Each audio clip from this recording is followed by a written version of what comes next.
कहानी के माध्यम से हम कम बोलने के महत्व को समझने की कोशिश करेंगे। तो वीडियो के आखिर तक बने रहिए। चलिए शुरू करते हैं। गांव में गौतम बुद्ध का बहुत बड़ा आश्रम था।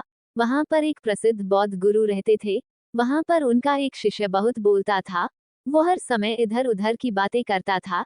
जब वो दान लेने के लिए जाता तो हर घर से एक नई कहानी लेकर आता और आश्रम के दूसरे शिष्यों को सुनाता था। एक शिष्य के दूसरे से बुराई करता, चुगली करता और दूसरों के सामने अच्छा बनने का प्रयास करता। खुद के मुंह से ही खुद की तारीफ करता रहता और हमेशा ही खुद को गुरु के सामने सबसे बुद्धिमान और उत्तम साबित करने का प्रयास करता। वो खुद को सभी शिष्यों से अलग और श्रेष्ठ मानता था। उसका कहना था कि मैं एक अमीर घर का बालक हूँ। अगर मैं चाहता तो एक आरामदायक और सुविधाओं से भरा जीवन जी सकता था, लेकिन मैं वह सब छोड़कर यहाँ आ गया कि मुझे सत्य की खोज करनी है। खुद को जानना है, जीवन को जानना है, इसीलिए मेरा दर्जा तुम सबसे बड़ा है। एक दिन गुरु ने आश्रम के सभी शिष्यों को बुलाकर कहा, आप सभी को अगले 1 माह के लिए कोई न कोई संकल्प लेना है। इससे आपकी संकल्प शक्ति मजबूत होगी और आप में आत्मशक्ति का संचार होगा। आप सभी अपने सामर्थ्य के अनुसार कई भी संकल्प ले सकते हैं, और यदि 1 माह से पूर्व आप में से जिसका भी संकल्प टूट जाएगा तो वो अपनी पुरानी दिनचर्या में वापस आ जाएगा। सभी शिष्यों ने अपनी शक्ति के अनुसार छोटे बड़े संकल्प और गुरु को अपने अपने संकल्प के बारे में बताकर वहां से चले गए। लेकिन वह शिष्य जो खुद को सबसे अलग और बड़ा दिखाना चाहता था, वह सीधे गुरु की कुटिया में पहुंच गया और बोला, मैं कोई छोटा मोटा संकल्प नहीं लेना चाहता, बल्कि खुद की ही भांति एक बड़ा और महान संकल्प लेना चाहता हूँ। कृपया आप ही बताएं क्या संकल्प लेना चाहिए। उसकी यह बात सुनकर गुरु मुस्कुराए और बोले, क्या तुम मेरे द्वारा दिए गए संकल्प को पूरा कर पाओगे? क्या तुम्हारे लिए उसे पूरा करना संभव होगा? शायद वो तुम्हारे लिए संभव नहीं है। तुम उसे पूरा नहीं कर पाओगे, इसीलिए तुम खुद ही कोई संकल्प ले लो। शिष्य ने कहा, नहीं, आप जो भी संकल्प मुझे देंगे मैं जरूर उसे पूरा करूंगा। उन्होंने कहा, ठीक है, तो तुम अगले 1 माह तक चुप रहोगे, एक शब्द भी नहीं निकालोगे, यही तुम्हारा संकल्प है। उसने कहा, गुरुदेव, ये भी कोई संकल्प है? ये तो बहुत ही आसान है, 1 माह तक ही तो चुप रहना है। आप कोई बड़ा संकल्प दीजिए जो मेरी योग्यता के लायक हो, जिसे पूरा करने में मुझे समस्या हो। गुरु ने कहा, पहले तो तुम संकल्प को पूरा करके दिखाओ।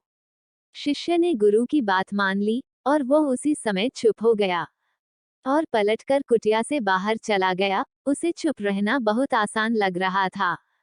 उसने एक दिन तो जैसे तैसे चुप रहकर काट लिया, लेकिन दूसरे दिन से उसके मन में न बोलने का बोझ बढ़ने लगा। तीसरे दिन उसे भारीपन महसूस होने लगा और चौथे दिन उसके अंदर एक अजीब सी बेचैनी होने लगी, क्योंकि आसपास आश्रम के सभी शिष्य एक दूसरे से बातें कर रहे थे। वो भी अपना पक्ष उनके सामने रखना चाहता था, उनकी बोलती बंद कर देना चाहता था, लेकिन उसका संकल्प उसके आड़े आ रहा था, इसीलिए को पूरे दिन सिर्फ मुंह और आंखें बनाता रहता। इसी तरीके से कुछ दिन और भी बीते तो वह वशिष्ठ बीमार पड़ गया।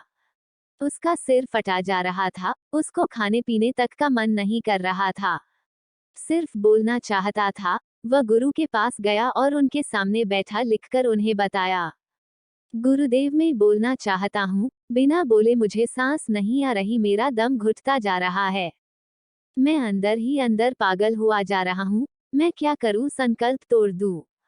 ये बढ़कर गुरु मुस्कुराए और बोले, संकल्प तोड़ने के लिए ही होते हैं, लेकिन जो अपने संकल्प को पूरा कर लेता है वही अपनी आंतरिक शक्ति को बढ़ाता है, और जो अपनी आंतरिक शक्ति को बढ़ा देता है वो समझ और जागृति की राह पर आगे बढ़ जाता है। संकल्प का लेना भी तुम्हारे हाथ में था और इसे तोड़ना भी तुम्हारे ही हाथ में है। तुम्हारे बहुत से भाई अपने संकल्प को तोड़कर अपनी पुरानी दिनचर्या पर लौट चुके हैं। अगर तुमसे नहीं हो पा रहा तो तुम भी संकल्प तोड़कर अपनी पुरानी दिनचर्या पर वापस जा सकते हो। लेकिन याद रहे, अगर आज तुम इस छोटे से संकल्प को नहीं संभाल पा रहे तो तुम अपनी बाकी की पूरी जिंदगी को कैसे संभाल सकोगे? बाकी फैसला पूरी तरह से तुम्हारे हाथों में है। गुरु की यह बात उस शिष्य के दिल में छूट कर गई। वह बिना कुछ बोले वहां से वापस चला गया और खुद को अपनी कुटिया में बंद कर लिया। वह केवल अपने जरूरी कामों के लिए ही कुटिया से बाहर निकलता, बाकी सारे समय कुटिया के अंदर ही बैठा रहता। 15 दिन बीत चुके थे और आश्रम के लगभग सभी शिष्यों का संकल्प अब तक टूट चुका था, लेकिन उसका संकल्प अभी भी जारी था। संकल्प लेने के बाद से अब तक उसने एक शब्द भी न बोला था। सारा आश्रम हैरान था कि इतना बोलने वाला इंसान चुप कैसे हो गया।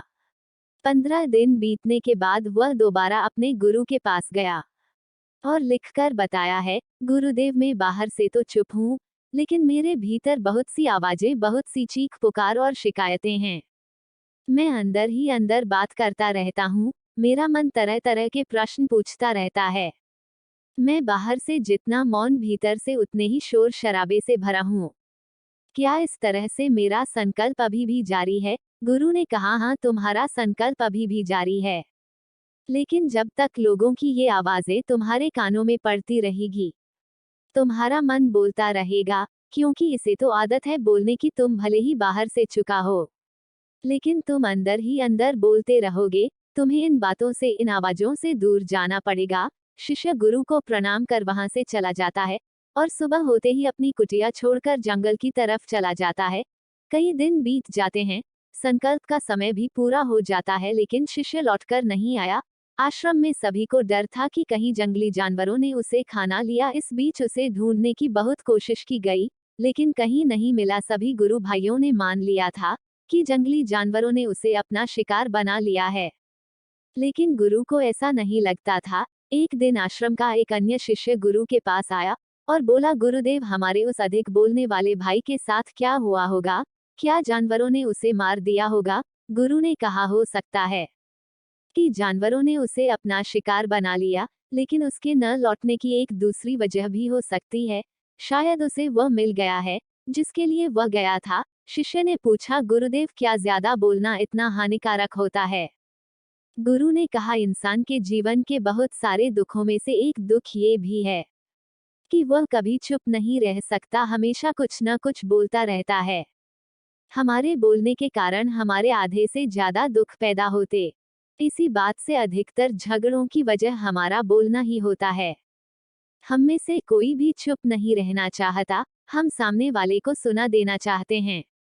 जो भी हमारे मन में है सब निकाल कर उसके मन में बैठा देना चाहते हैं, उसे समझा देना चाहते हैं कि वो गलत है और मैं सही। और इस तरीके से सब एक दूसरे की सड़ी गली बातों को ग्रहण कर रहे हैं। इस तरीके से सुनने और सुनाने का ये काम जिंदगी भर चलता रहता है, लेकिन इस नासमझी में हम अपना समय, अपना जीवन, अपनी समझ और सबसे महत्वपूर्ण और कीमती समय पर जो किए जा सकते हैं, जिनको अनुभव किया जा सकता है, जिनमें आनंद को प्राप्त किया जा सकता है, ये सब खो देते हैं।